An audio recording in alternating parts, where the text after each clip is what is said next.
Star plus के serial माटी से बंधी डोर को देखकर फैंस इमोशनल होने की जगह काफी ज्यादा हंसते हुए नजर आए, क्योंकि सीन्स ही कुछ ऐसे शूट किए गए हैं। जया को फाइनली पता चल चुका है कि वायु उसका नहीं बल्कि वैजू और रणविजय का बेटा है, और इसके बाद वो वायु को घर से लेकर भागने की कोशिश करती है। वैजू को ये दिख जाता है और वैजू बाइक पर जया की कार का पीछा करती है।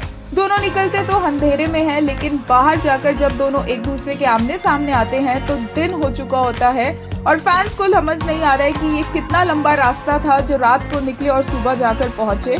और तो और वैजू का ओटीटी ड्रामा भी काफी ज्यादा लोगों को फनी लगा।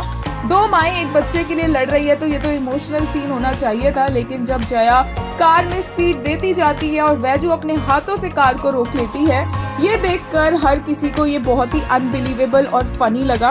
इसी पर फैंस के रिएक्शंस भी ऐसे आए। एक यूजर ने कहा, इतना टाइम वेरा के सेकंड चाइल्ड को आने में नहीं लगा जितना टाइम इन दोनों बहनों को ब्रिज पे पहुंचने में लगा।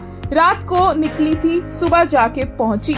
एक और यूजर ने कहा, they went out of house at night and they reached there at morning. Logic. Also, Vaju somehow managed speed of a car with bullet lol.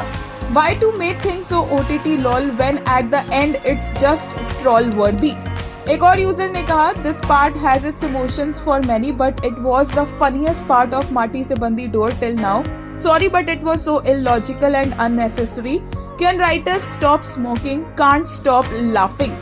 According to reports कहा जा रहा है कि इस ब्रिज पर जो वैजू और जया के बीच में लड़ाई होगी उसमें जया बेबी को पानी में फेंक देगी, जिसके बाद वैजू को इतना गुस्सा आएगा कि वो जया को अरेस्ट करवाएगी।